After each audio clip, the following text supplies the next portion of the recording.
We're standing in the Gerard Dillon exhibition that is celebrating the centenary of his birth in 1916. It's on at the Ulster Museum and opens to the public on the 27th of May. Gerard Dillon was born at Easter 1916 in Belfast, in West Belfast, and this exhibition celebrates the centenary since his birth.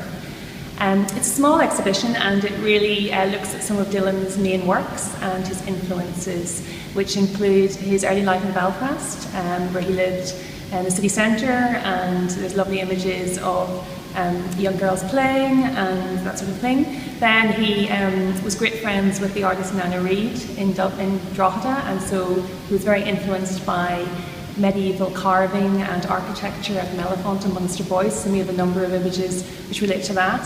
Self-contained flat, which is from the Ulster Museum's collection, is really, I think, one of the highlights of Dillon's career. It is an image of his flat on Abbey Road in London, in the house where his sister lived, and it shows 3 self-portraits, so there's not a lot of self-portraits in this exhibition. We have a self-portrait here of Gerard Dillon in the garden. We then have him coming in the door, and he's dressed here in kind of his West of Ireland clothes, so kind of an iron sweater and loose trousers. And then at the front here, we have him in, I suppose, his sort of artistic bohemian kind of dress with his check shirt and a green face, which again references Gauguin.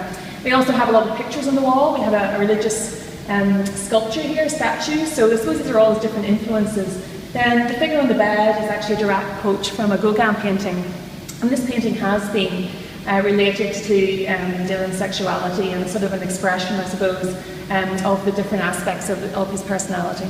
But there's the Yellow Bungalow, which is the work that I think a lot of people in Belfast will know from the Ulster Museum's collection. It's a fantastic, vibrant image of an interior in Roundstone, Connemara, and there's a figure of a boy with an accordion. That figure is based on a young boy called Tom Baker that Dillon knew and met and was friends with and painted quite a number of times. Another work from the Ulster Museum's collection that people will probably know is the medical students, which is 3, sort of again another interior, very kind of basic room where the 3 young boys kind of all are men panning into a bed, and it's really, I suppose, about you know, the poverty of the kind of late 40s and early 50s in Ireland, and how we're not sure whether it was Dublin or Belfast, but certainly about how people didn't have much and how everyone had to just pile in together. There's religious painting on the wall, there's a pail which would have been basically the chamber pot, and it's a very basic sort of working class interior, I suppose.